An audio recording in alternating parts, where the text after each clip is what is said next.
Salut à tous. Alors aujourd'hui, nous sommes là pour le podcast Mentalité martiale avec Jérémy. Donc avant de laisser le se présenter, abonnez-vous, je vous demande abonnez-vous sur la chaîne Chaos Suisse pour continuer à suivre nos nouveautés et les podcasts, aussi les vidéos d'interviews, tout le monde qui ou bien Chaos Suisse va le faire.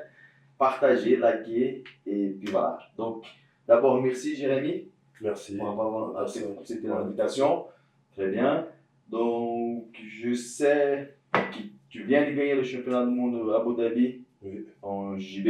Oui. Donc, peut-être qu'on ne va pas commencer directement par ça, mais c'est un point important aujourd'hui.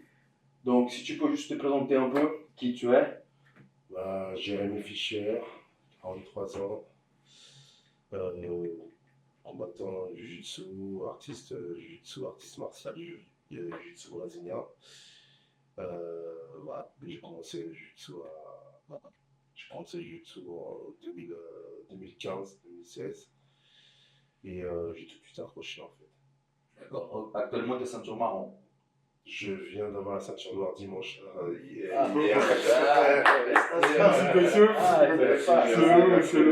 C'est une surprise. Cool. Bravo. Donc, pour quelles raisons tu as commencé le Jiu-Jitsu? Et si je ne dis pas de bêtises, tu es chez Pézant, tu es chez Checkmat. Avec Karim aussi. Oui, Karim Khalifa. Donc, est-ce que tu as commencé chez eux? Et en fait, comment c'était ça? J'ai commencé. Déjà, il faut savoir que moi je suis arrivé sur Genève en 2014-2015. Avant, je travaillais en station de ski. Okay. En fait, je travaillais en station de ski. J'étais entre Val Thorens et les Deux Alpes. Et j'avais un cousin qui faisait des allers-retours parce qu'en fait, il était voiturier. Il transportait les VIP et puis en fait, il allait chercher les VIP à l'aéroport et pour les ramener dans leur chalet. Il faisait des transports pour eux. Et puis, comment je suis descendu en 2012-2013, c'est comme ça que j'ai commencé à faire des allers-retours à Genève. Okay. Et donc, moi je m'intéressais pas mal aux arts martiaux, mais en fait, je voulais rentrer dans, je sais pas si tu connais la Légion étrangère. Oui. Ouais. Et du coup, je m'entraînais beaucoup, tout ça. J'étais descendu à la montagne, c'était pas mon truc. Quand tu dis que tu t'entraînais beaucoup, c'était quoi? Physique? Ouais, physique, arts martiaux. J'avais fait comme tout le monde, parce que moi, en fait, je suis originaire de la région parisienne. Et je faisais comme tout le monde au quartier, c'est-à-dire qu'on faisait Muay Thai, des trucs comme ça, mais j'avais fait ça 2-3 ans, puis après, les potes, j'ai suivi les mauvaises personnes, et puis voilà, j'ai pas continué. Et donc du coup, j'ai repris un petit peu sur le tard, vers 28-29 ans, je crois. Et j'avais un cousin qui bossait à la montagne, qui m'avait dit, bah, viens là-bas, si tu descends là-bas, bah, tu es en altitude. Et c'est bien pour le système cardiovasculaire, pour le cardio, tout ça, tout. Il y a des athlètes de l'INSEP, justement, à la station Val Thorens. Donc, descends là-bas, voilà. Donc, moi, je descends là-bas, je m'entraîne là-bas. Et puis de là-bas, ils m'emmènent de temps en temps à Genève. On va à Genève pour aller chercher des VIP à l'aéroport, là, à côté, pour les ramener dans leur chalet à Valto. C'est comme ça que j'arrive à Genève. Et puis, de fil en aiguille, moi, je faisais beaucoup de. Je sais pas si tu connais, c'est le workout, là, street workout, les tractions, tout ça, tout. Street workout, calisthenics. J'avais gagné pas mal de trucs sur Paris à l'époque, 2012-2013. Et donc, en arrivant là-bas, en arrivant à Genève, je demande sur Facebook, ouais, est-ce qu'il y a des mecs qui pratiquent sur Genève? Et puis, on me répond, il y a un pote à moi de Paris qui me répond, il me dit, bah, vas-y, appelle-lui. Et lui, il fait. Et puis, c'était Gaël. Tu vois, Gaël Colline. Il était chez toi pendant une période. Ah oui, oui, bien sûr. Ouais, tu vois. Okay. Donc, lui, je vois. Et puis, je me retrouve au bout du monde, en fait. Je me retrouve au bout du monde. Et puis là, au bout du monde, on fait un meeting, une espèce de meeting entre athlètes comme ça, tout. Et puis là, je rencontre Hamza. Et Hamza, il me dit, ah, ça t'intéresse de bosser dans un événement MMA? Tu bosses pendant une semaine, on fait montage, démontage de cage. C'était l'événement SHC. Ok. Donc là, on est en 2012 ou 2013. Mhm. Et puis, je me retrouve à monter, démonter les cages dans l'événement. Et puis là, je vois les mecs qui se tapent dans la cage, tout ça. Je dis, wow, ça c'est. Mhm. J'aimerais bien faire ça, ce truc-là. Tu Donc, vois, jusque là, le MMA, ça t'attirait pas plus que ça. Bah, en fait, moi, je m'étais, si tu veux, j'avais suivi un programme parce que j'avais fait, je faisais pas mal je suivais les mauvaises personnes, je faisais pas mal de conneries à l'époque. Et donc, j'avais un ami à moi qui m'orientait vers des militaires à Paris et qui faisait le close combat, en fait. Mhm. Donc, c'était ma première approche que j'ai eue, on va dire, de manière sérieuse après la boxe thaï, vers mes 17-18 ans, sur les arts martiaux, en fait. Mhm. Donc, je fais avec eux, je pratique avec eux. C'était assez dur, c'était très rustique. Tu vois, ils avaient très une mentalité assez dure. Et puis, en plus, j'étais un peu le cliché du mec de banlieue, tout ce qu'ils détestent, quoi, tu vois. Mais avec, au final, quand ils ont vu quand ils ont creusé un peu le personnage, ils ont vu que, bon, il y avait plus que ça, quoi. Donc, c'était ça la seule approche que j'avais. On faisait un peu de sol, on faisait un peu de pied-point, mais pas vraiment comme MMA, quoi, Mhm. jiu-jitsu. Ok. Donc, je fais ça avec eux. Et du coup, je me retrouve à regarder la cage, tout ça, je kiffe le truc. Et puis voilà, pendant la semaine, c'était une semaine, surtout 2 semaines, on faisait l'événement, montage, démontage de cage. Et puis l'organisateur, là, Raït Salah, il me dit, eh ben, vas-y, passe à la salle pour voir comment ça se passe un petit peu. Mhm. Donc, Il est bien balèze et dit, on ouais, va le puis moi, recruter. je faisais les démonstrations avec elle, tu Mhm. vois, sur les barrières, on faisait des trucs, ça impressionnait un peu tout le monde, tu vois. Mhm. Puis en plus, il me dit, ouais, ah, lui, il est balèze, il va se mettre devant, comme ça, tout, il va se mettre devant les machins, les combattants, tout, tac. Et c'est comme ça que ça commence, quoi. Donc moi, j'arrive à la salle, je vais dans sa salle, il rentre tout le monde dans la cage. Et il dit, ouais, le dernier qui sort, comment on appelle ça? Ouais, le dernier qui sort, je lui offre ce qu'il veut à manger. Bon, c'était pas pour la bouffe, mais bon, voilà, moi j'avais le mort à l'époque. Et moi, je sors en avant-dernier, parce que j'ai fait avec Fessala à l'époque. Je sors en avant-dernier, j'étais très physique, mais technique, zéro, quoi. Mhm. Et puis c'est comme ça que ça commence. Après, je m'entraîne avec. Il y avait des cours à midi. C'était Karim Mamar à l'époque, un Mhm. combattant Ouais. qui donnait les cours. Mhm. Donc, Mais tout ça, c'était encore de MMA, c'était pas encore du JB. c'était du MMA. Et puis Mhm. moi, j'avais l'éducation de quartier, MMA, grappling, tu vois, Mhm. Muay Thai, Jiu-Jitsu, je connaissais très, très, très vaguement, quoi. Mhm. Et puis du coup, je commence comme ça, je m'entraîne avec eux, midi, puis après, je rencontre Yannick et Serge et Mhm. Coco qui donnaient le cours dans cette salle aussi, mais de Muay Thai. Box style, Muay Donc Thai. je fais MMA, Muay Thai. À l'époque, j'habitais à Versoix, donc je faisais Versoix, Genève, en vélo ou en courant. Je faisais Muay Thai, MMA Muay Thai. Après, je repartais, je repartais. Mhm. Et et entre, je m'entraînais workout parce qu'à côté au Paki, il y avait les bars de workout et compagnie. Mhm. Et ça, je fais ça ça, je fais ça. Mais il faut savoir qu'avant ça, je m'installe sur Genève parce que j'apprends que je peux passer le diplôme de coach. Je peux le payer, en fait, le diplôme de coach, au lieu de le passer en 3 ans. À Paris, c'est le BPGEPS, ils appellent ça. Mhm. Tu le passes en 3 ans, et puis, alors qu'ici, tu le passes en moins d'1 an, je crois, mais tu payes une certaine somme. Donc, C'est quoi, c'est la formation que les gens font là-bas, ouais, à Versoix, FitzPro. À Fitzpro. FitzPro. Donc, Ok. moi, je remonte à Paris pour Mais travailler. à ce moment-là, tu n'avais pas encore un diplôme d'entraîneur. Tu étais juste un Non, non, athlète. non, je m'entraîne, mais je m'entraînais très Mhm. dur, tu vois. Mhm. Et je m'entraînais que des mecs comme moi, quand on s'entraînait, Mhm. workout, trucs comme ça, tout. Mhm. Et voilà, et puis je faisais le close combat 2 ou 3 fois par semaine, je crois.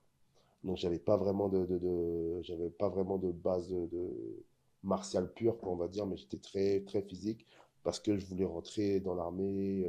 Et la Mhm. seule armée qui pouvait m'accepter, c'était La Légion. la Légion, parce que les autres, j'avais des problèmes judiciaires, trucs comme ça, Mhm. quoi. Et du coup, donc je remonte à Paris, je fais l'été, je refais une saison d'hiver, 6 mois. Après, je redemande à Raed Salah si je peux participer à son événement, travailler encore. Il me dit, ouais, pas de problème. Je redescends et j'essaie de me dépatouiller pour pouvoir trouver quelque chose dans le coin pour dormir, tout ça. Je vais à FitzPro et puis à FitzPro, ils me disent que maintenant, ils ne peuvent plus payer en plusieurs mois. Ils me disent que maintenant, tu payes en 2 fois, 3 fois. Moi, j'avais quoi à l'époque? J'avais 3 000, 5 000 balles. Et j'avais cet argent pour et payer la formation et pour manger, pour me lever et tout. Donc, je vais voir Ed Salah, je dis voilà, moi, je suis là, comment je fais, tout ça, tout. Il me dit, bah, écoute, t'es déjà là, ça sert à rien de remonter. Donc là, c'était une décision assez difficile. Voilà, je vais au bord du lac, je réfléchis un petit peu et puis je reviens, je dis vas-y, c'est pas grave, je reste ici, voilà, on va voir ce que ça donne. Et puis après, bah, je continue. À partir de là, je m'entraîne tous les jours et voilà quoi. Ok, très intéressant. Ouais. Et puis, et le JB? Et après le JJB, bah, je fais 2, 3, 4 mois comme ça en train de m'entraîner. Et puis Mais après, comment tu as découvert? C'était parce que dans le club qui était dans le club, en fait, Karim Khalifa, mon professeur, à l'époque, il s'entraînait à Soumoulin. Ok. Et en fait, ils ont ouvert une antenne, une deuxième antenne dans la salle à Red Salah, Donc, tu Gym. as commencé avec Donc Karim. moi, c'est comme ça que je commence. Et puis à l'époque, entre-temps, moi, comme je suis tout le temps dans la salle, je fais un peu l'intendance dans la salle, quoi. Donc c'est moi qui s'occupe des personnes qui montent, qui descendent, tout ça, tout tac. Et puis je rencontre Karim comme ça, et puis ils disent ouais, ils vont faire le jujutsu, c'est quoi ce truc, tout ça. À l'époque, il y avait les kimonos Wicked One là. Il y avait pas mal, ils s'entraînaient avec ça, tout tac. Donc moi, je regarde un peu qu'est-ce qu'ils font. Puis je comprends rien, quoi. Je me dis, c'est quoi ça? Ils se roulent par terre, ils ont le kimono. Après, moi, dans ma tête, je disais, non, ça, le vrai truc, c'est le MMA, tout. Je connaissais rien, tu vois. Puis donc, je monte voir Raïd, je lui dis, ouais, c'est quoi ces mecs? Qu'est-ce qu'ils font? C'est quoi son truc? Il fait, ouais, va t'entraîner avec eux, ils sont super forts, tout ça, tout machin. Après, je dis, ils sont mieux que les mecs qui font les MMA. Mec, ils sont plus forts, va t'entraîner avec eux, tu vas voir, tout ça, tout. Et je suis très dubitatif. Je me dis, ouais, vas-y, j'ai envie d'essayer. Et puis à l'époque, il y avait Karim, il y avait Mastou. Et donc je m'entraîne, je commence. Sari aussi était là déjà? Ouais, Sari, Karim, Mastou, Sari. Donc je commence avec eux. Donc à ce moment-là, tu n'avais pas encore connu Pesan, le prof Karim? Si, je l'avais déjà vu, mais j'observais, je le voyais, ils avaient un créneau à midi, un créneau le soir, je crois. Donc je commence, mais j'étais pas vraiment, je comprenais pas trop qu'est-ce qu'ils faisaient. Donc je commence comme ça et puis je me fais allumer, quoi. Puis j'étais plus physique, bien physique, tout. Je me fais allumer. Je sais pas si tu te rappelles. Tu sais, j'adore entendre l'histoire comme ça pour les JB. J'ai eu je plusieurs élèves. Et je me fais allumer, Ça, mais comme pas possible. Et Et puis, tu vois Nick. Nick, Nick, tu vois ah pas, oui, Nick, yeux oui, bleus, tout. oui, Bah, Nick, tu vois, pour aller jusqu'à 70. ouais, 70 kilos, tu Ouais. vois. Moi, à l'époque, j'arrive, 90 kilos, workout, les codes du quartier, je sais pas quoi. Je sais quoi, ça, vas-y, ils vont faire quoi, eux, tout ça, tout machin. Et puis, je me fais tape, et je comprends rien. À la fin du cours, je me rappelle, je les ai suivis carrément parce que j'ai dit, comment ça, c'est quoi ce truc? Et puis, c'est là que ça commence, quoi. C'est là que ça commence. Et puis, je me suis dit, bon, soit je passe dessus, je fais comme si de rien n'était, et puis je continue à faire mon MMA, grappling, Muay Thai, comme si de rien n'était, ou soit, vas-y, j'apprends quelque chose. Et voilà, c'est comme ça que ça a commencé. Ça, c'est très intéressant. C'est peut-être les gens qui voient le podcast. En parlant comme ça, c'est difficile à comprendre. Mais tu as tout dit, c'est un gars balèze qui arrive, ça arrive souvent chez moi. Ah ouais, mais et quand les balèzes arrivent, je mets exprès avec les plus légers. Vas-y, fais ta force, fais tout ce que tu veux. Je te jure, mais c'est ça, voilà. Parce que j'ai mis toute ma force. J'ai tout mis, quoi. Toute ma gouache, toute ma force. Et puis c'est pas comme si tu manges un KO. Hein. Ça peut arriver. Un jour à toi, un jour c'est à toi, un jour c'est à moi. Là, tu es obligé de taper parce que sinon, tu vas faire dodo. C'est frustrant, quoi. C'est frustrant. Et puis au niveau de l'ego, c'est très, très, très dur. Tu vois, comment ça, lui, il s'appelle Nicolas et tu me fais truc, machin, petit blond. Tu vois ce que je veux te dire? Ça remet tous tes codes en question. Je connais. Ça remet tous tes codes en question, quoi. Donc, je te jure, à la fin de l'entraînement, j'étais dépité, quoi. Je me rappellerai toujours de ce jour-là. J'ai dit, mais comment ça se fait? Et puis, en plus, comme je t'ai dit, je m'entraînais beaucoup. Donc pour moi, j'étais un peu dans ma tête, un peu à la Rocky, il s'entraîne dans la neige, j'arrive à faire 200 pompes, 200 trucs, j'ai couru, tout ça, donc je suis un peu invincible, tu vois. Rien du tout, quoi. Pas invincible, rien du tout. C'est assez intéressant. Parce que les gens, ils mélangent. J'avais un prof, il me disait, fais attention, la fonte, ça pousse à la faute. Mhm. C'est-à-dire que des fois, quand tu pousses lourd, mais quand tu es fort, tu crois que tu es fort dans tout, tu crois que tu es plus intelligent que tout le monde, tu crois que tu es plus. Tu vois ce que je te dis, alors qu'en vérité, Ouais, mais ça, c'est la définition du jiu-jitsu brésilien. Si on voit l'histoire, on voit les origines, c'est Hélio Gracie, donc voilà, on voit sa taille, on connaît Exact. l'histoire. C'est pour ça qu'il a créé le jiu-jitsu. C'est pour ça que ça me Exact. fait plaisir Exact. d'entendre. Ah, mais c'est clair, mais c'est clair. Donc, cool. Et puis, sinon, donc, tu as continué. Donc, on va peut-être avancer un peu les choses. Si tu peux juste nous parler un peu. Donc, ça fait quoi, une semaine que tu étais champion World Pro Abu Dhabi Ouais.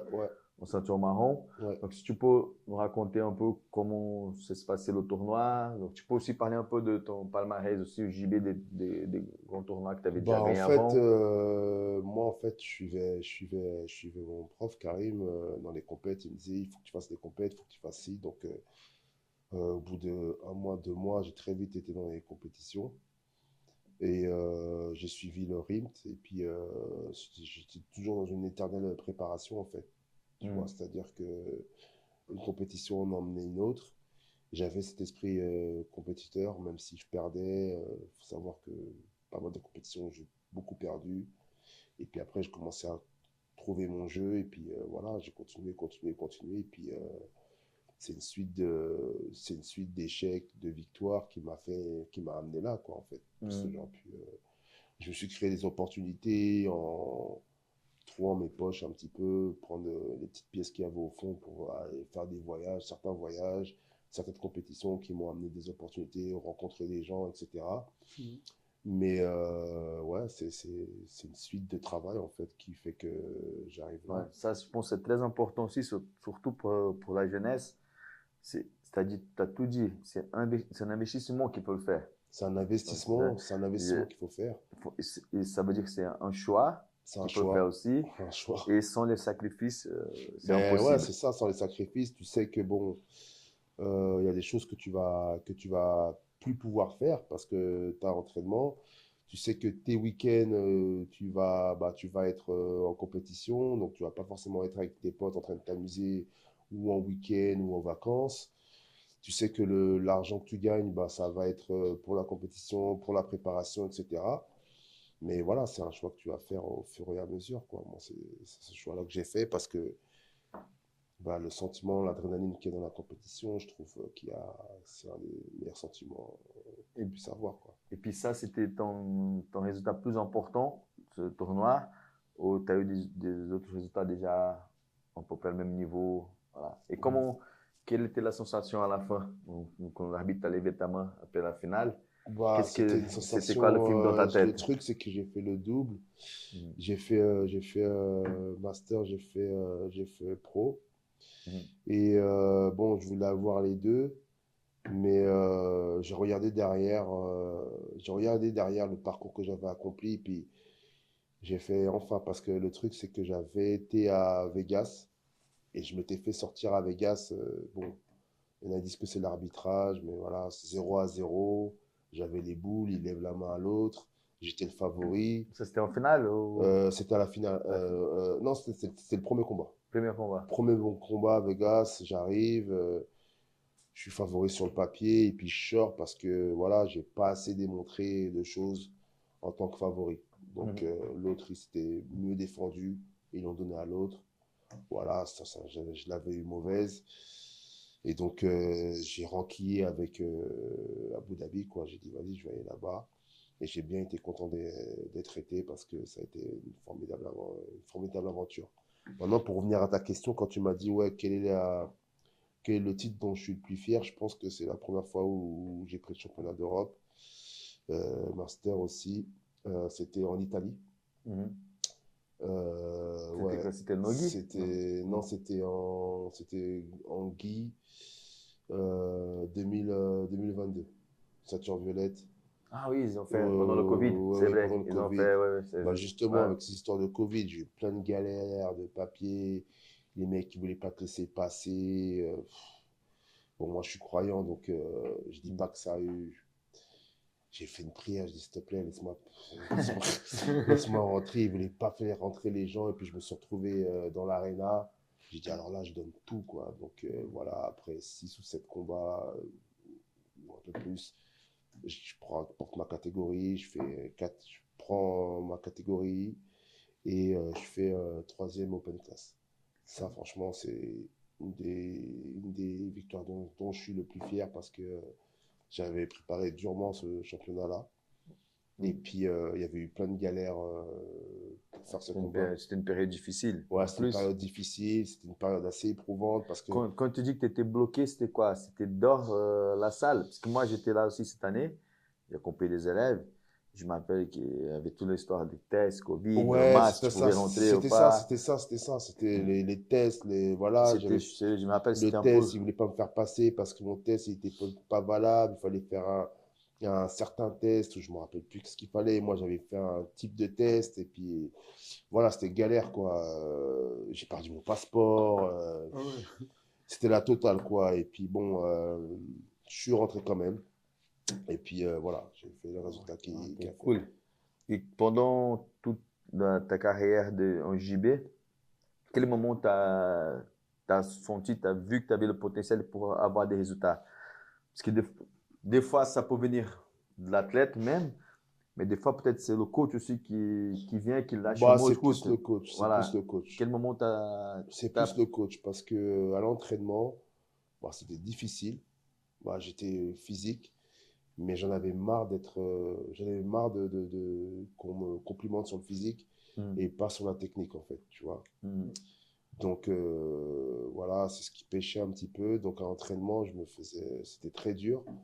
Mais par contre, quand j'arrivais à la compétition, je donnais des résultats. Donc, moi, je ne comprenais pas. Je disais, comment ça se fait? Je me focalisais sur la personne qui me finalisait à l'entraînement.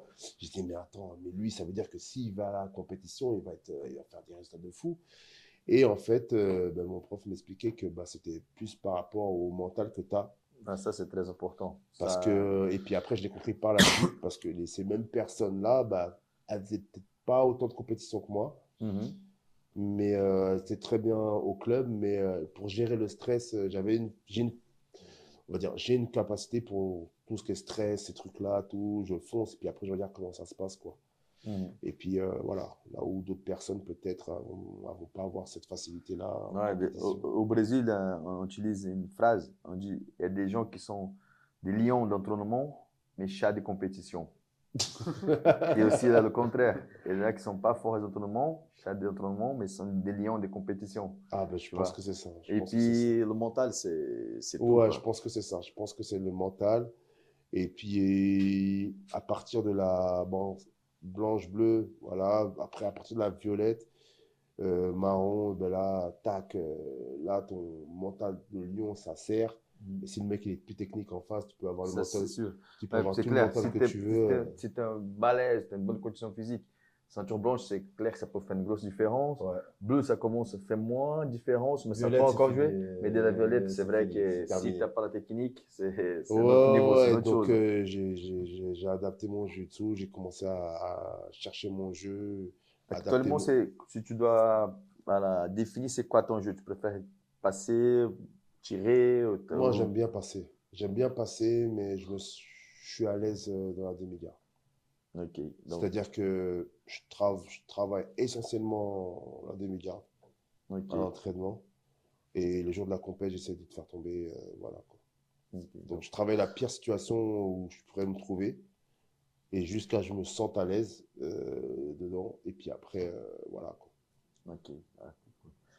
Ok, très bien. Et puis, comment tu sépares tes entraînements aujourd'hui? Tu fais combien de fois par semaine? La technique, physique aussi, comment tu gères ça au niveau de tes entraînements? J'essaie de... Ce qui est cool, c'est que moi, je suis coach sportif. Donc, je suis resté dans... En fait, si tu veux, j'ai vite adapté ma vie professionnelle autour du jiu-jitsu, en fait. J'ai vite compris que ça allait me prendre du temps, que ça prend du temps de toute façon au niveau des entraînements pour la progression.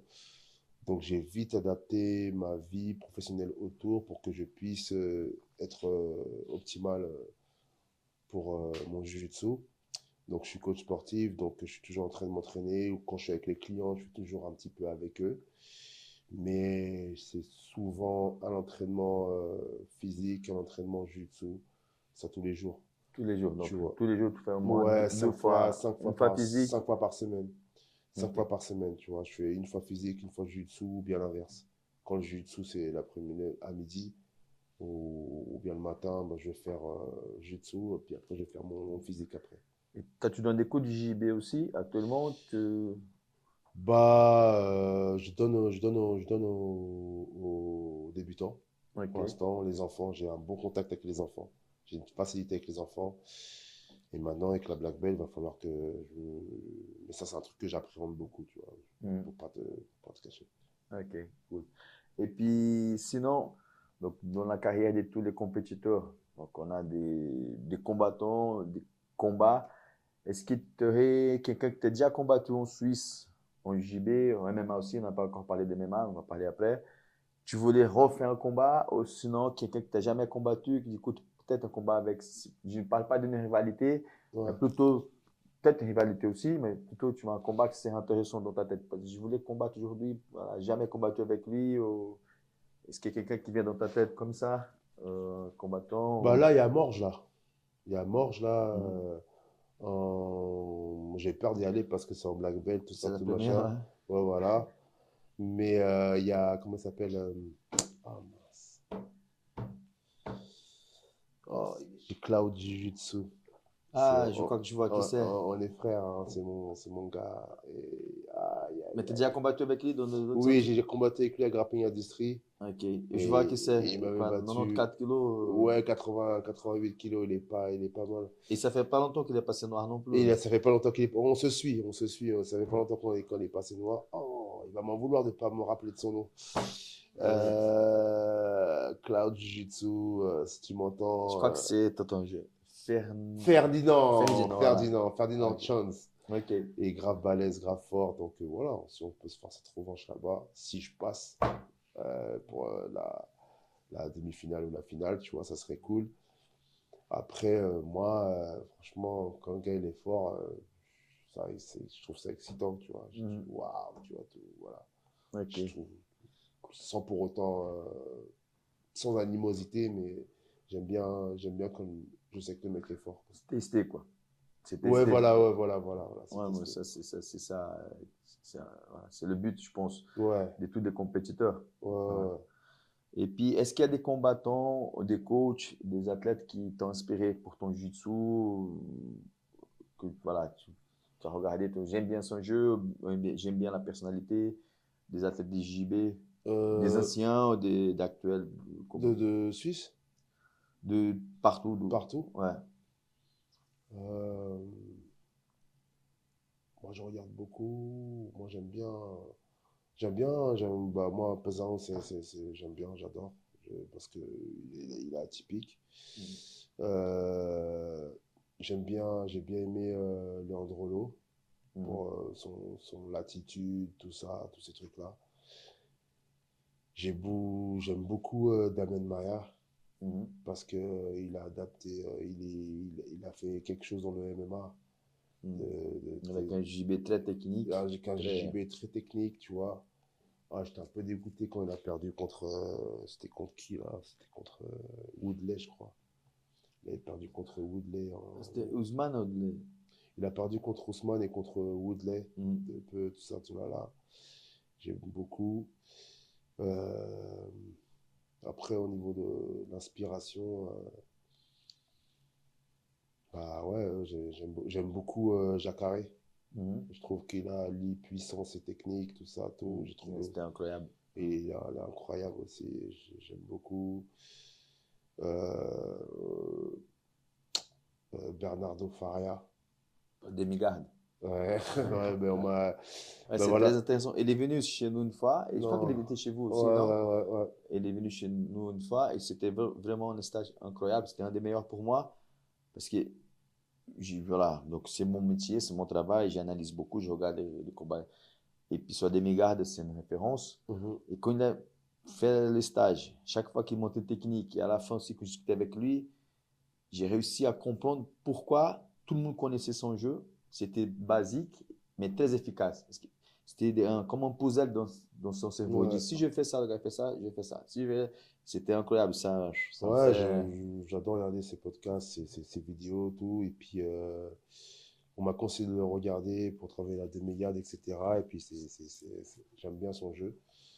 Et voilà, là, actuellement, je trouve qu'il n'y a plus trop je regarde par rapport au MMA, par exemple, je trouve qu'il n'y a plus trop de Jujutsuka qui excellent dans le milieu. Et bon, c'est Le dommage. problème, c'est que même les judokas, ils, ils font tous la bagarre. Ils oublient un peu Ouais, voilà, ils font voilà. tous exactement, ils font tous la Dans un bagarre. sens, ils sont obligés de passer par là. Ouais, Mais c'est vrai que des gars comme Demian Maia, ah, c'est trop propre. on voit plus comme ça dans la Ouais, cage on de voit plus. l'UFC, tout ça. On voit plus. Mais je pense qu'il va avoir un revirement avec, par exemple, le truc comme tu fais là, Bad Boy, Volab, avec l'IMAF, tu vois ce que je veux te dire? Mhm. Donc, on a de plus en plus de petits qui ont un bon jujutsu Mhm. et qui ensuite, ben, logiquement, vont vers le MMA, Mhm. mais parce qu'ils sont très à l'aise en jujutsu de manière compétitive, quoi.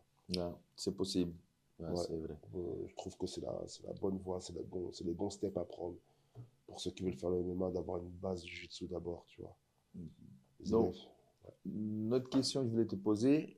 Je sais que tu as combattu aux États-Unis, tu as Mm. combattu au Brésil aussi. Ouais. Et donc, tu as fait des entraînements au Brésil et aux États-Unis ou c'était juste pour faire une compétition? Tu as fait des Non, bons entraînements? je m'arrange toujours pour faire les entraînements, de partir 2 ou 3 semaines avant. Ok, donc ça veut dire que tu as fait des entraînements aux Ah États-Unis et ouais, au Brésil. ouais. Et voilà, tu peux juste nous raconter un peu l'expérience, soit peut-être au Brésil, les deux, un peu aussi parler de la Bah, différence par rapport à la Suisse aussi. on va dire que aux États-Unis comme au Brésil, c'est institutionnel le jiu-jitsu. C'est une Mm. institution, c'est-à-dire que tu sens que c'est un sport qui est en place, qui est reconnu, que les gens, qui est, qui est ancré dans la population, quoi. Au Brésil, t'as des académies partout. Tu étais à São Paulo. À São Paulo, il y a des académies partout. Je me suis entraîné dans une petite académie qui était dans le quartier où ma sœur elle habite. Et je me suis entraîné chez Vinicius, X-Coach Gym. Ok, Ouais, Celcinho. au Celsinho. Et en Mhm. plus, Là, c'est une autre structure. ah, c'est une autre structure, ça n'a rien à voir. Ouais. Et c'était marrant parce que c'était vraiment deux types d'entraînements différents.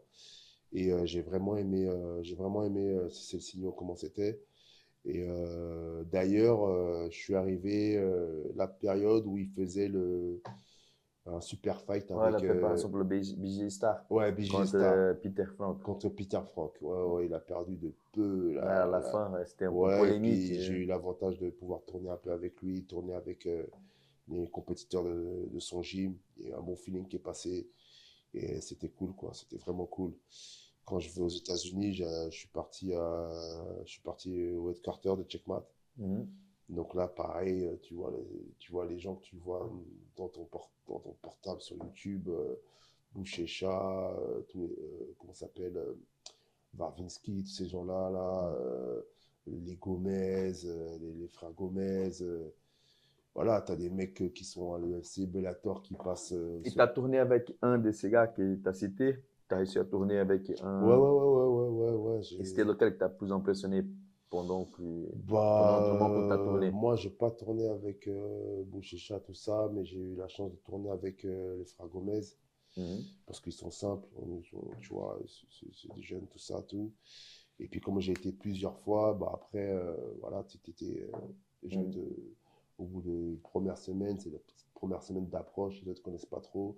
2, 3 semaines après, ils te connaissent. Puis, comme je vais assez régulièrement, voilà, et puis c'est incroyable, tu sens l'écart de niveau, la facilité de jeu, et tu sens surtout la répétition. Mhm. Tu vois, ce qui me manquait énormément. Et voilà, quoi. J'étais aussi, quand j'étais au Panaméricain, Donc, c'était du côté de Orlando, Miami. Mhm. Et là-bas, pareil, j'étais chez Carson Gracie là-bas. Mhm. Et pareil, là, je me suis créé une opportunité. J'étais là-bas et puis mon prof, il me disait, voilà, tu vois, lui, là, il est super fort en parlant de Wanderson. Wanderson, Ouais. ouais. Et puis il me disait, ouais, tu vois, il est super fort, tout ça, tout. Il m'en parlait 1 an, 2 ans auparavant. Et puis quand j'arrive dans le gym, boum, il est là, tout ça, tout machin. Je dis, Mhm. ah, puis, regarde qui il y a, tout machin. Et puis après, on a lié une amitié. On s'est entraîné un mois, très fort, tout. Et puis voilà, et puis j'ai vu que j'avais quelque chose, quoi, quand même, tu vois. Mais je Ok. pense que ça m'a apporté beaucoup en termes de mindset, et, la rigueur d'entraînement. Et puis c'est pareil d'un champion à l'autre. Je me réveille, je fais mon entraînement, je mange, tu vois, je veux me reposer et puis je repars à l'entraînement, je vais dormir. Donc, la vraie vie d'athlète, quoi. La vraie vie La vraie vie d'athlète, ils ont pas comment on va dire, ils se prennent pas la tête avec la vie professionnelle ou la vie sociale ou la vie relationnelle, femme, tout ça, tout, tac, tac, tac, tac. Mais Économiquement parlant, pendant tout ce temps, bah, comment tu fais pour vivre? Enfin, très bonne question. Bah, écoute, je me débrouille. Est-ce que t'as des sponsors ou pas? J'ai des aides, on va Les dire. aides. J'ai des aides, j'ai des amis qui sont dans les affaires et puis qui me poussent. Donc, Mhm. qui m'aident. Mais après, c'est clair que je me suis vidé les poches pour pouvoir. Voilà. Mais ça, c'est bien parce que je dis pas que c'est bien pour toi. Pour un athlète, c'est difficile. Ce serait mieux si Ouais, on avait une autre possibilité.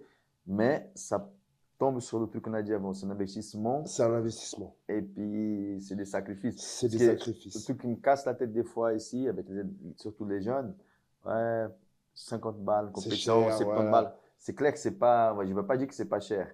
Mais le même jeune, même des fois c'est l'adulte, il dit, ah, j'ai pas ça, j'ai pas ci, mais il va au McDo avec sa Il va au copine, McDo, il puis va dépenser il 40, va en Espagne, il va à voilà, Barcelone, ou il va tu je sais vois. pas où, Donc, tu pour vois. pouvoir partir là-bas, c'est clair que tu as fait tous ces J'ai fait sacrifices. sacrifice, Tu mais ces n'étais pas en sacrifices, été en Sardaigne, voilà. voilà, ça m'a récompensé parce que à la fin, tu tournes avec le champion, tu vois. Mhm. Ça a pas de prix. Ah non, ça c'est sûr. C'est le même personne qui vient en Europe, c'est un séminaire, tu vois, je veux dire que tu devras payer, tout ça, tout machin, même s'il vient dans ton club, tu vois, là, Mhm. tu l'apprêtes toi, c'est la classe, quoi. Et puis, Non, ça c'est sûr. Je dis à tout le monde, on a la chance, notre sport, si tu prends un gars qui joue au foot pour loisir, combien de fois il va avoir la de chance tourner avec Neymar, quoi, jamais voilà, de la vie, quoi. avec Cristiano Ronaldo. Exact. Nous, tu vois, c'est pour ça que des fois ça m'énerve aussi quand j'amène un gars comme Boucher-Chat, quelqu'un pour venir faire un stage chez moi. J'ai dit, vous devez, même si vous avez un mariage, il faut annuler le mariage, il faut être là. Tu vois, c'est le C'est Cristiano clair. Ronaldo de Mais sport qui c'est est là. après, mais c'est justement, Tu comme tu vois? dis là, c'est après que je me suis rendu compte de ça. C'est-à-dire qu'au début, je disais, ah ouais, quand même. Voilà. Et puis après, quand tu es sur place et que tu t'aperçois bah, de la chance que tu as, que tu as une chance de progresser un peu plus vite ou bien d'avoir affaire avec des personnes qui, justement, sont dedans, sont reconnues, bah, Ouais. tu comprends où est-ce que tu as mis tes sous, quoi. Et et je pense on peut toujours apprendre quelque chose pendant les stages. C'est clair qu'on ne va pas devenir champion du monde à cause d'un stage, même si Non, c'est avec un grand champion. Mais juste de fait de pouvoir passer 3 heures, 4 heures sur tatami exact, avec quelqu'un comme ça, tu vois, avec une exact, personne comme ça. exact. Et voilà, et ils ne se rendent pas compte de fois. C'est Non, non, dommage. ils se rendent pas compte, c'est clair. Parce que, par exemple, là, je vais donner un exemple concret. Là, il y a un membre du club, là, il a pris l'abonnement à vie chez Grappling Industries. Je sais pas si tu as vu, il faut un abonnement à vie à 700, 600, 700 francs. Ouais? Et tu as toutes tes compètes à vie, Ok, je ne tu savais pas vois. ça. Et donc, du coup, ouais, ouais, carrément, moi, je vais le prendre aussi, tu vois, je veux dire. Mhm. Parce que, du coup, et puis là, il va à Édimbourg samedi, là. Mhm. Et du coup, je dis aux jeunes, les gars, profitez. Qu'il va dans la compète. Pour vous glisser, vous avez juste le billet d'avion à prendre et la compétition, Mhm. l'hôtel, tout ça, tout machin, vous êtes avec lui, tout ça, c'est assez frais. Profitez, tu vois où est-ce que je veux dire? Mhm. Lui, il va aller se tester, il va aller faire ça. Vous êtes là, vous n'êtes peut-être pas le ticket de truc, on peut vous aider, vous donner un coup de main pour le ticket, pour l'inscription, etc. Mais profitez du fait que lui, il va bouger tous les week-ends, voyager un petit peu, vous voyez un petit peu le monde, comment c'est, l'Europe en tout cas, et voilà, c'est une opportunité. Ouais, c'est sûr. Parce que Ouais, moi, c'est c'est comme intéressant. ça que je faisais. Hein. Des fois, j'arrivais, j'avais pas ce qu'il fallait. Bon, tu dors par terre dans la chambre, mais au moins tu fais ta compète, tu as gagné en expérience, tu reviens tranquille, quoi. C'est clair. Ouais. Et vu que tu es parti au Brésil, c'était pour faire le Brasileiro. C'est pour faire le Brésil. Donc, est-ce que tu peux nous parler un peu de l'ambiance de cette compétition? Ah ouais, c'est quelque chose. Mm. Quand je suis parti au Brésil, j'ai compris le jiu-jitsu, qu'est-ce que c'était, quoi. T'as l'impression que c'est un match de foot, le truc, quoi. Mais, non, mais... C'est Champions League. Et surtout le championnat de Brésil. Ah ouais, non, ouais, c'est clair, c'est Et clair. là, c'est il clair. n'y a pas de différence. C'est clair que quand tu arrives, Ah non, surtout mais les finales des ceintures noires, c'est. mais c'est Mais clair. si tu commences à voir, je sais pas si tu es là, même à partir des enfants Ouais, jusqu'au les gens, master, tu dis, c'est une ambiance de mais malade. t'as la boule au ventre quand tu dis, mais attends, ils vont tous crier pour tout le monde comme ça. Waouh! Et puis, ce qui est touché au Brésil, c'est que les gens, ils viennent te voir parce qu'ils ont vu ton combat, justement, ça, qu'ils soient de l'équipe adverse ou pas, ou qu'ils ne te connaissent pas du tout, ils viennent te voir, ils te disent, ah, champion, c'est bien, tout ça, tout, tu vois, et puis ça, tu sens l'amour des gens pour ce sport, quoi. Tu sens, et puis moi, ce qui m'a surtout impressionné là-bas, c'est que c'est, comme je le redis encore, c'est une institution. Tu vois des gamins, tu vois des. J'ai compris beaucoup de champions, ils font ça depuis tellement longtemps aussi, tu vois, c'est une manière de s'en sortir aussi. Tu Ouais, vois, ça c'est sûr. Ouais. tu vois, à travers moi, j'ai des amis maintenant. Moi, je dis toujours une chose.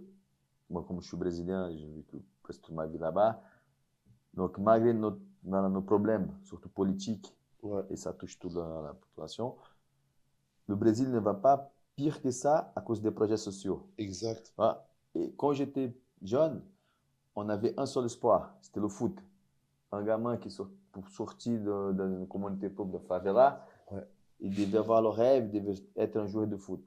ouais Mais parce depuis un qu'après, moment où faut ça a voir. commencé avec les projets sociaux, maintenant, tu peux t'en sortir avec les sports de combat. Ouais, Aussi, si tu veux travailler, tu veux faire du théâtre, du cinéma aussi, tu vois plein de gamins comme Zé Pequeno, tu as vu ouais.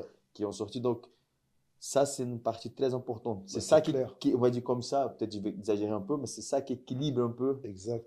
tu vois, c'est les projets sociaux. Et Mais c'est ça, c'est ça. ouais, Par donc, exemple, moi, je travaille avec les gars. Peut-être tu connais Philippe Bizarro de Ceinture Noire qui est ouais, chez moi. Bizarro, bah Donc, oui, il est sorti d'un projet social comme ça, exactement. tu vois.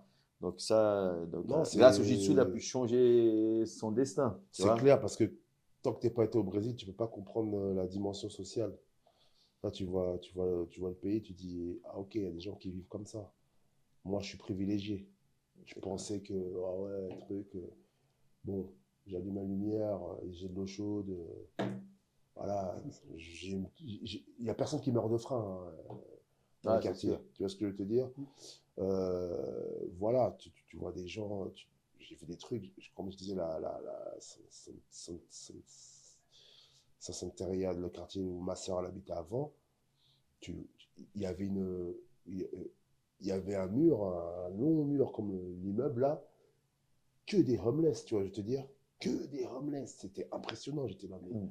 il y a des gens qui vivent comme ça, tu vois, je veux te dire, et puis tu as des gens, ils ramassent des cartons, ils les mettent sur leur chariot, Des canettes, beaucoup de des canettes. canettes, pour avoir 2 francs à la fin de la journée, tu es là, ok, d'accord, ok, tu comprends que tu es privilégié, et que, bon, si tu as la chance, il y a des problématiques en Europe, mais c'est pas les mêmes partout.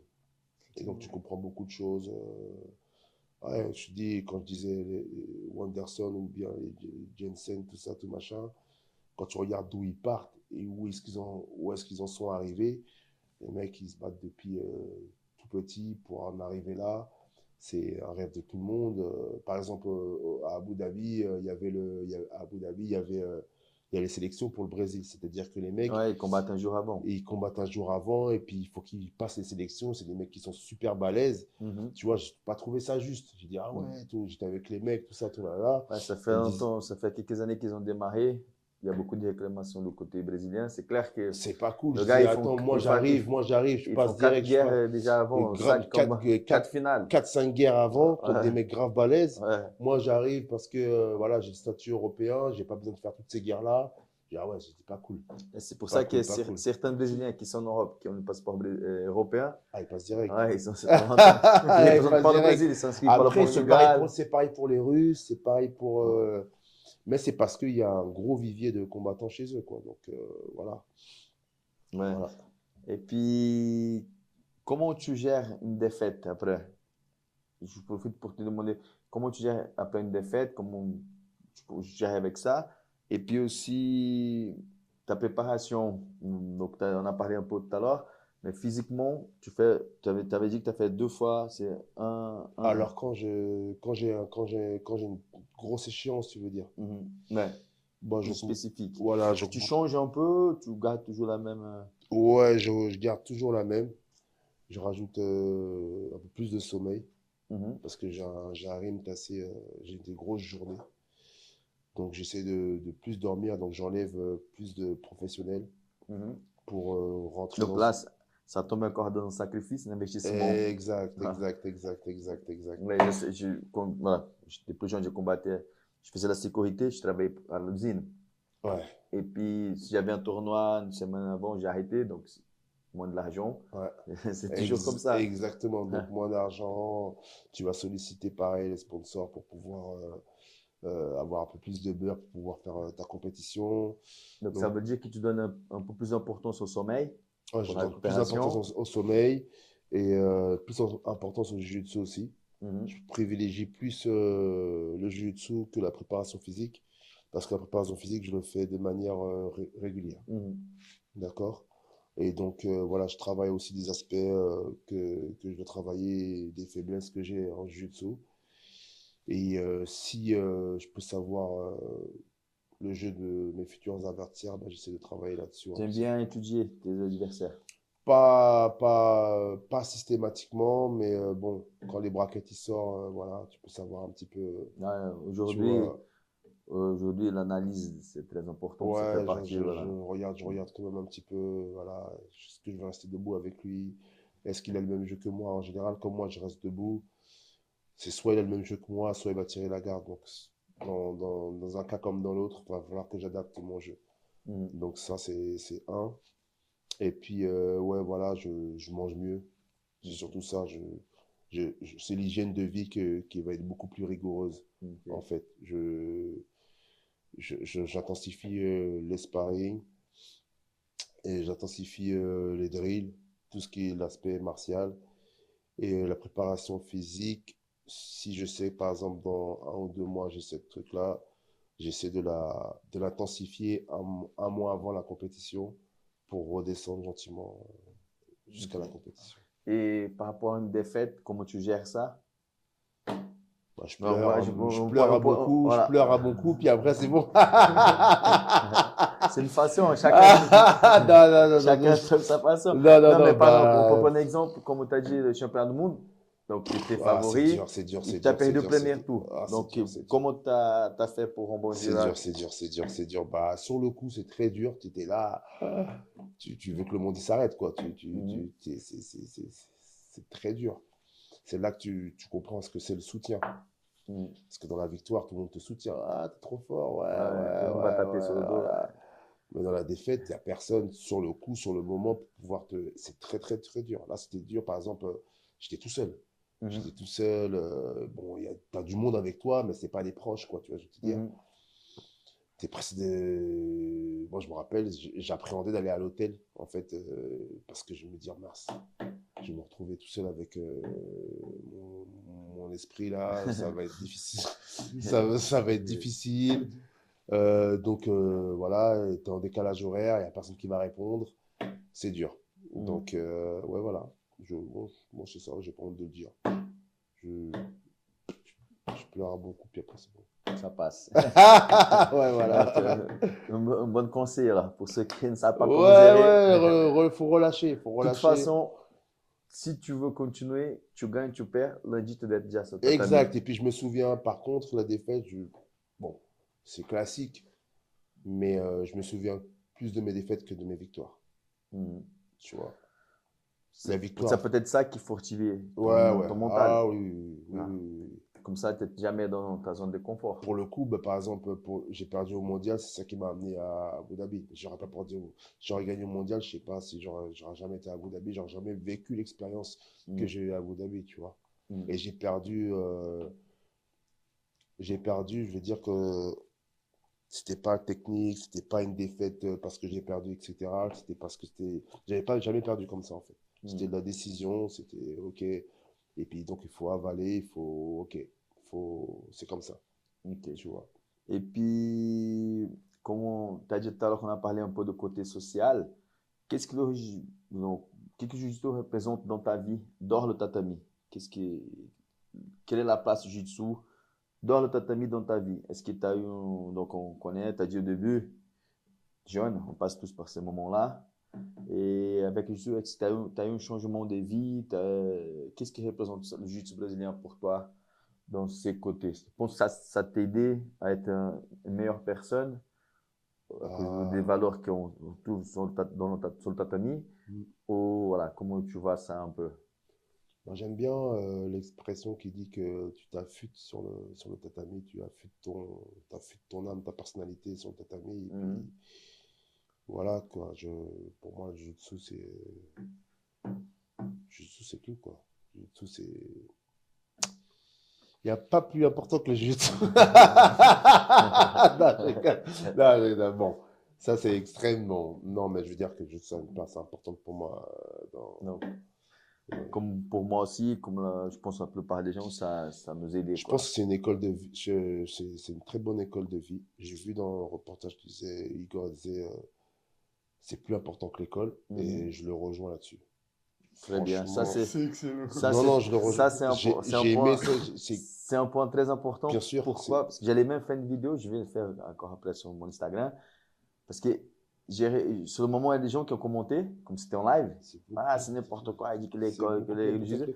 Et puis, Dans le sens. et après, j'ai reçu des messages aussi. Des Ouais. gens disaient, pourquoi il dit ça? Même des gens, certains élèves. Ouais. Peut-être la façon qu'il expliquait, c'était trop Ouais, direct. c'est trop brusque, il n'a pas Mais pu. Ouais. une chose, c'est sûr que t'as dit, c'est parfait. C'est une école de vie. On peut pas dire que l'école, c'est pas important. C'est pas important, Voilà. c'est pas ce qu'on dit. Mais la même école de vie qu'on va voir sur tatami, on va pas voir à l'école. Exactement. Ça, C'est-à-dire c'est que sûr. ça va t'apprendre Ça, c'est ça va t'apprendre des choses que l'école t'apprendra jamais. Voilà. Donc D'accord. ça c'est un point important Et aussi. puis, il développait aussi par rapport au fait que ça développe une assurance, ça développe certaines choses. Et c'est vrai, moi, je le vois avec les gamins. Il y a des gamins, bah, après quelques mois sur le tatami, tu vois un réel changement Non, ouais. d'excite les parents. C'est-à-dire que, non, non, c'est une école de vie. Je le vois avec ma fille, moi. Je le vois avec les jeunes parce que je suis souvent avec les jeunes. Et non, non, ça leur apporte beaucoup.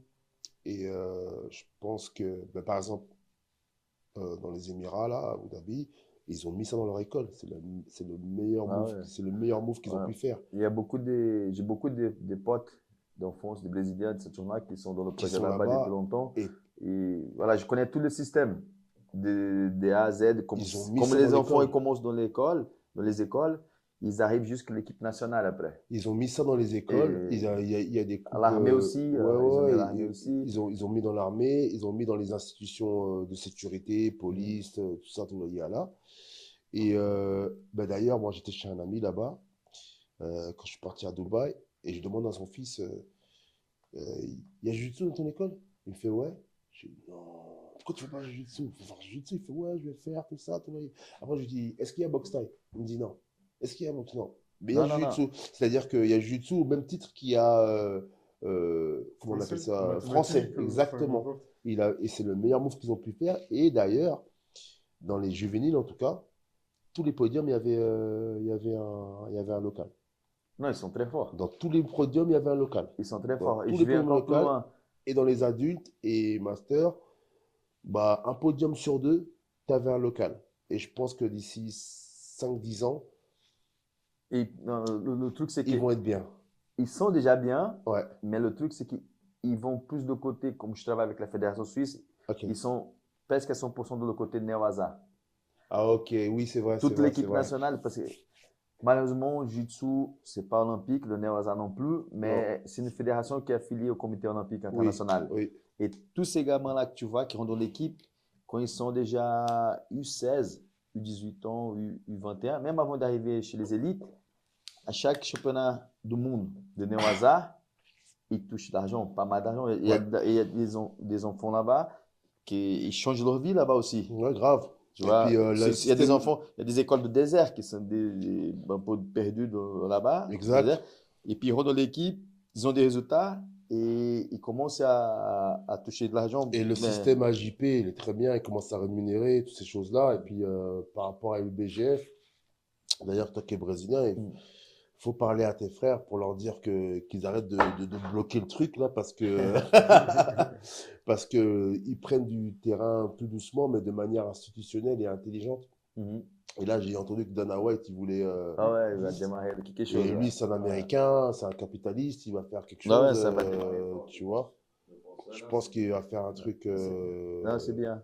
Et j'ai dit- puis, juste pour finir par rapport à tous ces gens qui sont dans les équipes d'Abu Dhabi, des Emirates, ils sont des superstars locales aussi. Oui, oui, oui, oui, oui, oui, Tu oui. vois? Beaucoup plus Du coup, que. c'est pour ça qu'ils oublient un peu le circuit BGF. Ouais, C'est pour ouais, ça ouais, qu'on voit que là-bas ouais. qu'on va combattre. Ah oui. Mais comme moi, j'ai fait le circuit avec le Newaza, je le vois tous toute l'année. Ah, c'est impressionnant. Tu C'est-à-dire vois, que entre. le head coach de l'équipe des Emirates, c'est Ramon Nemos, le prof de Mendes, celui Ok, qui a formé Mendes. ok, On était dans le même club quand on était petit au JB au d'accord. Brésil.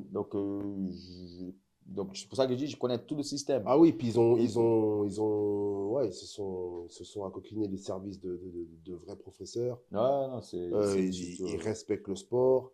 Moi, je m'entraînais à Al Wahda, Là, c'est un grand club. c'est un grand club. Et puis, ouais, faut pas dire le mot. Oui, il débauche les champions. Mhm. Et il débauche les champions. Vas-y, là, j'étais avec, comment ça s'appelle, avec Lucas, là, Lucas Protasio, qui a Mhm. fait champion dans sa catégorie, là. Et il va se battre pour Al Wahda. Mhm. Donc, ils font tous les papiers administratifs, tout ça, et ils leur facilitent. Mais le jour de la compète, c'est impressionnant le deux poids, deux mesures quand il y a un local qui va se battre, Mhm. que quand il y a n'importe quel champion, Mhm. il respecte le champion pour ce qu'il a fait, tout ça, tout là, là. Mais quand c'est le local qui se bat, on a l'impression que Ah ouais, c'est c'est assez impressionnant. Donc, c'était beau, c'est une belle expérience. Et j'ai senti le sport respecté, quoi. Ah ouais, non, c'est J'ai sûr. pas senti l'aspect financier, l'aspect ou bien l'aspect Mais tu ouais, sais, un truc c'est très intéressant aussi, c'est qu'avec le jiu-jitsu brésilien, ça a changé, ça a cassé certaines barrières aussi au niveau de la culture musulmane. Tu exactement, vois, et en équipe des filles aussi, tu vois, tous ces côtés exactement, s'étaient développés plus, donc exactement. il y a eu plus de mélanges. Ouais, Avant que le jiu-jitsu brésilien n'arrivait pas aux Émirats, c'était une autre chose. ouais, Et grâce à ça, ouais. il y a Ben, beaucoup de Brésiliennes aussi qui sont coachs oui, là-bas. vu que eux, ils mettent leurs femmes en avant, Mm, même si elles sont voilées, mm, on aurait pu dire que dans la culture européenne, même sud-américaine, ah, les femmes, mm, vas-y, mm. c'est pas fait pour toi, ça, c'est pour... Alors que là-bas, la femme, elle est voilée, on va dire, ouais, elle est soumise, mais ils la mettent en avant. Et les meufs, Non, ça, les femmes, elles y vont à fond. il y a un Hein, changement, hein. elles y vont à fond, C'est très exactement. intéressant. Ben, voilà. Et sinon, Jérémy, comme tu as dit tout à l'heure, donc je sais que tu as un grand travail aussi social à Ouais, Genève ouais, avec les jeunes. ouais, Donc, je pense que c'est plutôt côté préparation physique, workout. ouais. Donc, ça, c'est intéressant aussi. Donc, comme j'ai dit à chaque fois, le but de notre podcast, c'est pas pour rien que on a choisi ce nom, moi et Ruben de Chaos Suisse, Mentalité Martiale, c'est de passer aussi un bon message aux gens par rapport aux invités qui vont venir. Et pour moi, ça, c'est très important. Moi, je travaille aussi beaucoup de ce côté. Mhm. C'est pour ça que je te pose cette question. Comment, si tu peux parler un peu par rapport à ça, le travail que tu fais avec ces jeunes? Bon, en Voilà. fait, voilà, moi, donc, je donne des cours, je suis coach sportif, mais il faut savoir que euh, quand tu es en coach sportif, tu vois le mec qui est en salle de fitness. Donc, moi, j'ai travaillé beaucoup. Une fois, j'ai eu l'obtention de mon diplôme en 2018. Moi, je suis issu du street workout, donc le travail en plein air, au poids du corps, etc. Donc, en fait, moi, je donnais des cours tous les dimanches à 11h. Tu vois, c'est comme ça que je me suis fait connaître Au paquet. au paquet. Comme ça, je me suis fait connaître. Je faisais ça avec Yannick Noah, là. Yannick Noah Yannick Dubos. Et puis, j'ai continué. Nos chemins se sont séparés pendant une période. Moi, j'ai continué. Et puis, c'est comme ça que j'ai fait, on va dire que je me suis fait connaître dans le quartier. Et de fil en aiguille, j'ai commencé à bosser avec les jeunes via les maisons de quartier, etc. Ensuite, j'ai intégré les maisons de quartier. J'ai commencé à bosser en tant que moniteur, etc. Et puis, j'ai aimé ce côté fibre sociale, rapporter quelque chose aux jeunes par rapport au sport. Et puis je faisais des petites initiations boxe. Donc concrètement, tu arrives dans la maison de quartier, tu mets les gants, ils font des petits sparring, puis après ensuite on discute, on parle. Et pourquoi j'ai voulu continuer là-dedans? Parce que quand on faisait le debrief avec les animateurs, les éducateurs, bah, je disais, ah, lui, il est pas mal, ah, lui, il a ceci, lui, il a cela, tu vois. Et puis, tout de suite, il rebondissait en me disant, bah, tu vois, c'est bizarre que tu dises ça parce que lui, il est en train de vivre ça en ce moment. Lui, il se passe ça dans sa vie en ce moment. Et puis, avec la lecture sportive, on arrive à voir certaines choses. Ou bien le même animateur que lui dans l'éducation purement sociale, bah, avec cet outil sportif, et ben, on arrive à délier des choses, quoi, tu vois. Et c'est là que je me suis dit, ah, il y a quelque chose. Donc voilà, depuis, moi, je suis constitué association. Parce que comme tu m'as dit en off tout à l'heure, donc le sport, c'est un moyen pour les Voilà, guider. voilà, c'est un outil d'approche, on va dire. C'est un outil d'approche, il est là, il veut rien faire, ou il est un peu perdu, etc., etc. Et bien, bon, c'est un jeune qui va dans une salle de sport, qui s'inscrit dans une salle de sport, n'est pas le même jeune à qui on propose du sport, qui est là, il est assis, bon, vas-y, tu aimerais bien faire ça. C'est pas la même approche, d'accord? Donc, mais ce même jeune-là peut sortir des choses 10 fois meilleures que les jeunes qui est tout le temps dans la salle de sport, que ses parents ils l'ont inscrit, tout ça, tout ça, tout ça, tout ça. Tu vois? Donc, voilà, moi, je te dis, là, j'ai terminé le boulot, je travaille avec l'hospice général, c'est-à-dire que je prends les gamins, je les amène dans les foyers, etc., à la rencontre d'autres jeunes qui vivent d'autres réalités. Et puis, c'est génial, quoi. Ils sortent des trucs de fou. Et puis, eux, ils peuvent voir que bah, ils sont bien, ils sont pas plus mal que ça. Ils commencent à se sentir un peu valorisés aussi. Ils C'est se ça sentent, qui commence à ils faire se toute la sentent, différence. ils se sentent valorisés. Et puis, les jeunes, ici, des quartiers de Genève, qui disent, ah ouais, ouais, c'est la merde chez nous, tout ça. Ben, c'est pas si la merde que ça, en vérité. T'es pas mal, en fait. Tu vois, et puis, ça crée des belles choses. Ça crée des belles choses. Je travaille avec plusieurs associations qui sont dans la boxe ou des clubs qui font aussi du social, tout ça. Et Et c'est à voilà. partir de quel âge les jeunes que... Bon, moi, 7 ans, c'est bien. 8 ans, c'est bien. Parce que 7 ans, au niveau de la mobilité, il peut retranscrire un peu des choses cool. Après, c'est clair que c'est difficile au niveau de la discipline. Si tu arrives à avoir 10 minutes d'attention, c'est très bien. Après, le reste, c'est que du. Il faut avoir une stratégie pour... Ouais, voilà. Puis bon, moi, comme j'étais. Voilà, je me reconnais un petit peu dans ces jeunes. Moi, j'étais pas insolent, mais j'étais assez turbulent. Donc, il n'y a pas de souci. J'arrive à supporter ça. Des fois, j'amène des amis avec moi, ou même des professionnels. Ils me disent comment tu fais, quoi. Comment tu fais pour rester dans ce bruit, dans ce truc? Bon, c'est avec le recul que je me rends compte de. Mais le sport, les arts martiaux, je pense que. Bon, après, comme je t'ai dit tout à l'heure, comme a dit Igor dans ton podcast, pour moi, c'est la meilleure des voies. Après, je pense que ça peut être qu'une bonne solution pour un parent qui cherche à recadrer son enfant, quoi. Ouais, c'est ça que des fois je me pose la question. On peut, ouais, des fois, j'ai l'impression qu'on se prend un peu, ouais, on a tous, je pense, qu'on habite en Suisse, au Brésil, au Japon, on a toujours un peu, ouais, il manque un peu d'investissement. Ouais, la Suisse pourrait investir un peu plus. Mais si on arrête un peu pour analyser un peu les choses, déjà, ces possibilités que tu as de travailler avec les zones de quartier, c'est quelque chose déjà bien. Il ne Ouais. faut pas non plus. Au Brésil, les prêts sociaux, certains, ils arrivent à trouver des moyens d'avoir beaucoup d'aide du Mhm. gouvernement, mais certains d'autres, ils ont zéro. Ouais, ouais. Tu vois, le projet social que je travaille au Brésil, le prof, il prend de sa poche, il achète des fois des baskets. Les enfants, ils n'ont même pas de Mhm. baskets. Mhm. Tu vois, il y a zéro aide. Donc ici, c'est clair qu'on pourrait dire, écoute, hein, pour voir plus, mais c'est déjà C'est pas déjà pas mal, mal. C'est parce déjà que pas tu peux mal. faire une approche. Voilà. Même si c'est un système où, comme je veux dire, c'est un peu un système bouche-trou, quoi. C'est-à-dire, vas-y, on a l'année à remplir, on va faire ça, ça, ça, ça, ça, ça, ça, ça. Mm. Ça, c'est automatisé, quoi. Tu sais, les gens, ils sont là. Mais c'est-à-dire que t'as des travailleurs sociaux, bon, c'est plus des, comment on appelle ça, c'est plus des commerciaux qu'autre chose, quoi. Tu vas dire, ils veulent juste remplir les trous, remplir les activités, faire Mm. leur année, terminer. Mm. L'année prochaine, ailleurs, il va ailleurs, il va ailleurs, mais à la fin, c'est les jeunes qui sont délaissés, quoi. Mm. Et puis, ils sont très sensibles à ça. Ils le sentent, les jeunes, Mm. quand tu t'intéresses vraiment à eux, ou alors que quand tu t'en fiches d'eux, ils le savent très bien, ils le voient très bien, quoi.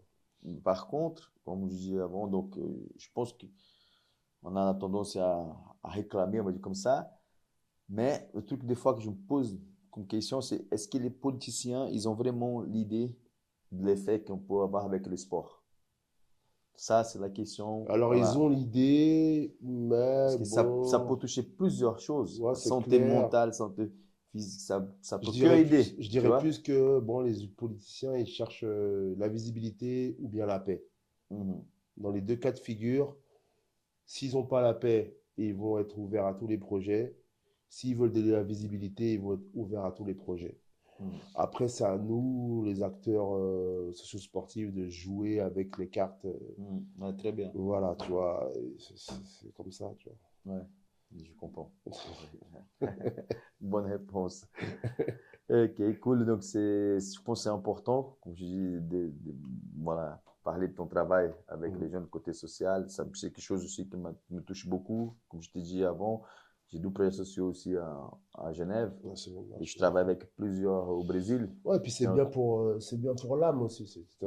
Tu dis que tu as fait quelque chose. Quand voilà, tu es sur Terre, tu as fait quelque chose. Tu n'as pas juste travaillé pour toi, ta pense. et même avant de venir, quand j'ai fait l'université des sciences du sport au Brésil, Ok, et je travaille aussi dans les colonies de vacances là-bas, dans ok, les projets sociaux. ok. Des endroits, des trucs voilà, assez compliqués, tu vois. Ouais, Juste pour donner un exemple, dans une communauté, une fois où je suis allé, donc je commençais à faire un jeu avec les enfants, j'ai mis un masque, c'était par rapport au jeu qu'on avait fait, et un gamin, j'avais 7 ans, je crois, il se met sur la table, commence à pleurer comme un fou, j'enlève le masque, et les éducatrices, elles viennent vers moi, ils disent, ah, il ne faut pas faire ça avec lui.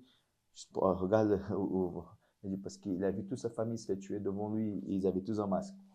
Tu vois, comme ça, tu te rends compte de la réalité des choses comme on t'a dit avant, tu ouais, vois. c'est clair. Et puis, mais juste, voilà, pour donner voilà, un petit exemple, mais Ouais. j'ai toujours travaillé aussi dans les réseaux sociaux. Et ça, c'est pour ça que je t'ai Ouais, posé mais la c'est question, ça. parce que C'est-à-dire ça, que les c'est. gamins qui donnent les meilleures choses, c'est souvent les gamins qui vivent des choses, Ouais, c'est incroyable. laisse tomber, quoi. Ouais. Tu dis, waouh. Sinon, Jérémy, tu peux nous parler un peu? Je sais que tu as fait des combats d'MMA aussi. Ouais. Et alors, juste un peu, combien de combats tu as fait et pourquoi tu as voulu te lancer? Donc, si j'ai bien compris ton histoire, tu as commencé les arts martiaux après le cours de combat, mais par Ouais, l'MMA. close combat, après j'ai fait Ben, MMA. tu Et as presque après, abandonné l'MMA, tu étais plus du JB, ouais, ouais, mais ouais. quand même, tu as revenu, tu as fait des combats MMA. Je suis revenu MMA, ouais. C'est-à-dire Pourquoi c'était une que question personnelle? Écoute, il faut que je me teste là aussi. même Combien de pas, combats tu as même pas, fait? même pas. En fait, si tu veux, moi je suis tombé amoureux du jiu-jitsu parce que c'est, comme j'aime à dire, c'est un des seuls sports qui est uniquement technique. Tu vois, je Mhm. te dire. C'est-à-dire que, voilà, c'est un sport qui est technique. C'est-à-dire que, voilà, tu vas mettre une dame de 50 ans avec un mec très balèze. S'il y a des black belts, moi je parie sur la dame de 50 ans, tu vois, je te dire, bien sûr qu'il va lui faire mal. Mais si elle le chope, Mhm. il a de fortes risques que ça se passe mal pour lui. Donc moi c'est ce que j'ai aimé dans le jiu-jitsu et puis j'ai voulu performer, évoluer dans ça. Par contre, MMA, bah ouais, c'est tout le côté un peu gladiateur, tous ces trucs-là, tu vois, que je suis pas trop fan, Mhm. d'ailleurs. Je pourrais jamais me combattre, trucs comme ça, tout. Et j'ai vite vu, ben regarde, maintenant ça fait un grand boom dans les trucs, voilà, je suis pas trop. Les gens, ils aiment bien ça, tu vois. Je suis pas trop fan de ce truc-là, tu Non. vois. Tu vois, ah, c'est quand t'as ton prochain combat MMA. La réaction des gens par rapport à un combat MMA, par rapport à une victoire en Jiu-Jitsu, n'est pas la même. Ils vont être là, ah bravo, t'as gagné, ah bravo, bien joué. Mais combat MMA, alors c'est où? Je peux voir les vidéos, ah tu l'as cassé la gueule, ouais, truc, c'est l'arène, quoi, tu vois. Te dire, c'est ce côté-là que j'étais pas trop fan. Mais pour dire comment je suis moi j'ai 4-2 pro. Mhm. Et Tous les combats que tu as fait en Suisse, MMA. non, j'ai combattu en Belgique. J'ai combattu en Ah, tu as Belgique. fait un beatdown, hein? Ouais, j'ai fait beatdown. J'ai fait beatdown. J'ai fait. Ouais, tous les combats, c'était en Suisse, hein. 4-2 en Suisse. Je pense déjà expliquer un peu la différence de voilà, philosophie, on va dire comme ça, JB MMA, comme tu as expliqué tout à l'heure. Ouais. Mais est-ce que avant le combat de JB et avant le combat de MMA, est-ce que ça change beaucoup pour toi côté Ah ouais, mental? bah ouais, c'est pas la même chose. C'est vraiment pas la même chose. Bah, par exemple, le dernier combat que j'ai fait en juin, là, c'est fait comme le premier, c'est-à-dire que moi, on m'a dit, ah, tu as fait un combat MMA. Et donc, j'ai dit, ok. Je me rappelle, le premier combat amateur que j'ai fait, bah, c'était un événement à toi, c'était Choto. Surtout lequel? C'était à Genève Ouais, c'était un Choto à Genève. ou à Mérin? Ouais, ouais, je crois, un Choto à Genève, c'était contre. Il est ostéopathe maintenant. Un grand métis, il était chez Icon chez toi. Un gars de Genève aussi? Oh, Ouais, de c'était Val. un gars de Genève, je me rappelle même plus de son nom. Enfin bref. Ok. C'était Choto Genève, ouais, voilà. Et puis, ouais, voilà. Donc, tu as fait quelques amateurs avant de. Et ouais, j'ai fait pas mal d'amateurs, j'ai fait Muay Thai, tout ça, tous ces trucs-là. Tout. Et puis après, je suis passé pro, tout. J'ai passé pro en Belgique, j'ai perdu mon combat parce que justement, j'étais trop stressé. J'avais tellement le stress, tellement le stress n'est pas le stress n'est pas vraiment le même, quoi. Parce que tu vas te battre, tu vas te battre contre toi-même, tu vas prendre des coups, je sais pas comment expliquer, tu vois, les Mhm. gens, l'attente des gens n'est pas la même, tu vois, les gens, ils viennent voir un combat, et alors que le jiu-jitsu, c'est des gens qui apprécient le jiu-jitsu, c'est pas la même chose, ils viennent pas te voir te faire étrangler à tout prix, tu Ouais, vois. ça c'est intéressant. Donc, c'est un point, on va dire comme ça, négatif, mais ça peut être positif aussi. Donc, le public du jiu-jitsu brésilien, il est encore petit au niveau, tu vois, c'est Exact. pas comme le foot. Où on va, les MMA, c'est déjà plus loin parce que les gens ils veulent voir la bagarre, on va dire comme ça. Voilà. Jiu-jitsu brésilien, nous sommes malgré que ça développe beaucoup, tu vois, le dernier tournoi de Las Vegas, le championnat du monde master, il y avait 11 000 compétiteurs. Oui, oui, Donc, oui, tu imagines le public qu'il y a, mais mais le public je qui crois que vient, depuis celui de 2022, Mondial Master s'est passé devant Mondial Adulte en termes ouais, non, d'exploitation. tu te rends compte, 11 000 compétiteurs dans un Ouais, événement. ouais, Donc, le public, il est forcément énorme aussi, énorme. mais c'est plutôt les gens du JJB. Ouais, Tu vois, c'est et rarement c'est quelqu'un. l'entourage proche, ouais. Voilà, donc pour le côté professionnel, ça sera mieux si ça va plus loin. Ouais, Mais par contre, le côté sport, c'est cool parce que c'est les gens qui comprennent. c'est les gens qui comprennent le sport, Et le exactement. MMA, c'est déjà le contraire. Et les Ils gens qui comprennent rien. comprennent, mais il y a tout le public fou qui veut voir la Ah bagarre, ouais, qui veut voir le ouais, sang. ils vont te faire Tu casser vois, la gueule, tout ça, tout machin. Tu vois l'FC, le nombre de pay-per-view qui Ouais, vont, moi mais la mentalité, c'est pas la même. j'ai jamais eu Comme tu as aussi dit. peur, moi, quand j'ai combattu à Genève, là, c'était vraiment pas la même chose. Alors pourtant, quand j'avais fait beatdown, il y avait 5000 personnes, que je gagne ou que je perds, je m'en fous, je les connais pas ces gens-là. Mhm. Mais là, à Genève, là, chez toi, tout ça, tout là, là, tu perds chez toi, les gens ils te regardent, tout, oh, là, ça n'a rien à voir, quoi. Ça n'a rien à voir, que ce soit retranscrit, que ta défaite soit retranscrite après que tu aies perdu, bon, c'est pas la même chose, mais c'est vraiment ce côté gladiateur qui, au niveau de la préparation, au niveau du stress, c'est très difficile en MMA, quoi. Mhm. Très difficile. Mais donc voilà. Donc, tu as fait 6 combats pro. 6 combats pro, Et, 4-2. et puis, il y en a un qui t'a marqué plus. Tu vois. Peut-être, des fois, ça ne veut pas dire que la défaite. Des C'est fois, celui-là, j'avais perdu, c'était le 5e combat. C'était à Zurich ou Basel. C'était par les organisateurs du SMAC. Je sais pas si tu te rappelles, oui, SMAC. oui, oui, oui. SMAC, et ben en fait, il faisait une espèce de il faisait des super fights, il a fait un événement. Et je combattais un mec qui était balèze quand même, qui est actuellement, il est au Cage Warrior là. Et en fait, je vivais quelque chose d'assez difficile, en termes relationnellement. Et lui, il est arrivé. En fait, nous, on est arrivé avec toute l'équipe, tout ça, le staff, tout ça, tout machin. Et lui, il est arrivé, son coach, sa femme. Ça m'a coupé en deux. Ah ouais? Ah ouais, ça m'a coupé en deux mentalement. Mais Et pourquoi? parce que, parce que comme je te dis, je vivais quelque chose de pas facile, tu vois. Mhm. Et donc, voilà, j'étais en train de me séparer, tout ça, c'était Donc, difficile. le fait d'avoir vu ton adversaire avec sa femme, Ouais, ça te perturbait. ça m'a perturbé en fait. Ça m'a Donc, perturbé parce que c'était son seul soutien, tu vois. mhm, Et moi, en fait, je me battais pas contre lui, je me battais contre mes problèmes mhm, relationnels, tu vois. mhm. Donc, j'étais tétanisé. Je suis sorti 3 fois non, je suis tombé 3 fois dans une clé. Là, pareil, dans un triangle. Le deuxième, je suis sorti. Le premier, je suis sorti. Le deuxième, je suis sorti. Le troisième, c'est passé. J'ai rien donné à ce combat-là. J'étais tétanisé. Mhm. Mais ça m'a beaucoup aidé mentalement pour la suite, en fait. Et voilà. Le combat que j'ai fait aussi à Beatdown aussi, c'était bien. C'était contre qui que tu as fait là-bas? C'était contre un mec. Un gars local, Ouais, un ouais, c'était un belge. gars local. Un Mhm. gars local, Mustapha Asmaoui.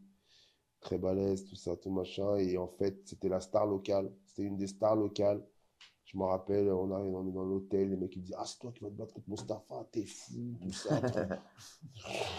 Tu vois, et puis même, je regardais sur le papier, c'est vrai que c'était un mec de la Muay Thai, boxe Thai, il faisait des coups de pied, des coups de genoux sautés dans les highlights. Je disais à mes profs, mais il va me tuer, c'est quoi ça? Les profs, non, t'inquiète, tu lèves les bras, tu l'amènes au sol, t'inquiète, tout ça, tout. Et puis, comme dit, comme fait, une fois qu'il était sur le dos, mec, Mhm. rien du tout, quoi. Je dis, mais mec, comment ça se fait? Mais t'arrives pas à te machin, esgrimer, tout ça. Même encore maintenant, quand tu regardes certains combats MMA, tu te dis, mais comment ça se fait que le mec, il a un sol aussi pourri, il est dans une grande fédération, tout ça, tout machin, c'est Mhm. quoi ça, mais... Et voilà. Ok. Et tu penses que ces combats d'MMA t'ont aidé à fortifier encore plus ton mental pour les tournois des JB?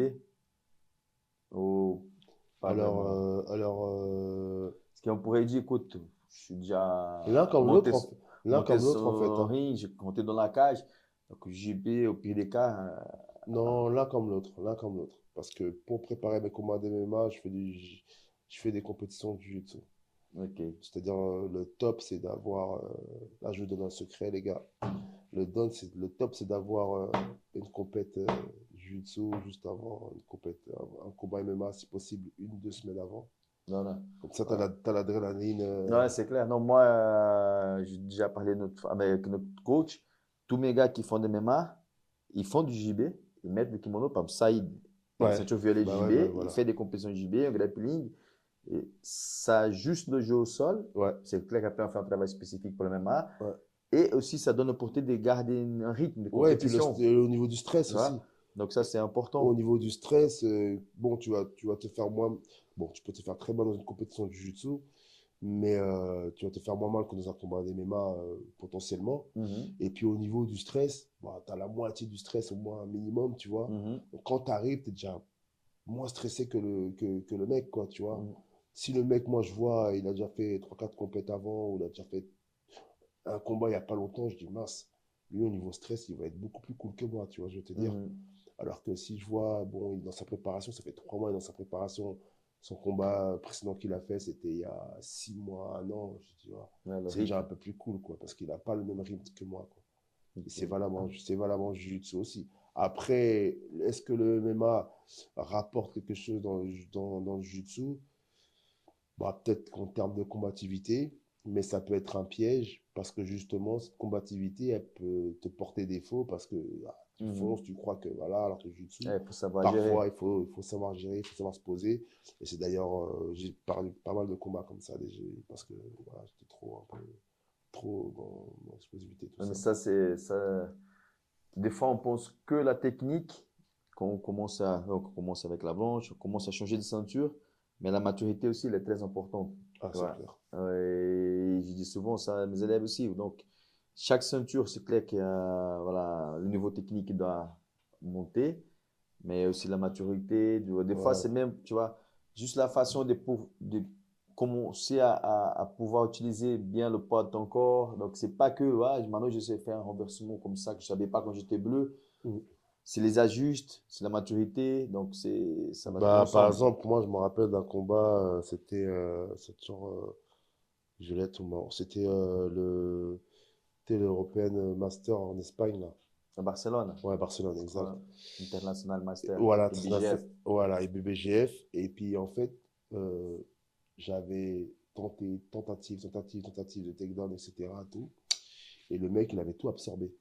Il avait bien joué son jeu, tout ça, tout machin, tout absorbé. Et puis, au bout de la 4e, 5e tentative, je suis là, je regarde l'arbitre me fait, vas-y, va, mec, qu'est-ce que tu fais, tu vois, je veux dire. Et à la fin, je me suis dit, c'est bon, c'est moi qui ai gagné. Il a donné le combat à l'autre, tu vois. Et j'ai compris qu'en fait, il a donné parce qu'il avait bien défendu, en fait. Toi, t'as tout tenté, t'as rien réussi. Mec, va travailler ton jeu, mec, fais autre chose, tu vois, je veux te dire. Tu vois, je change de stratégie, mec. Et puis là, j'ai compris un truc, ça m'a beaucoup aidé, tu vois, pour la suite.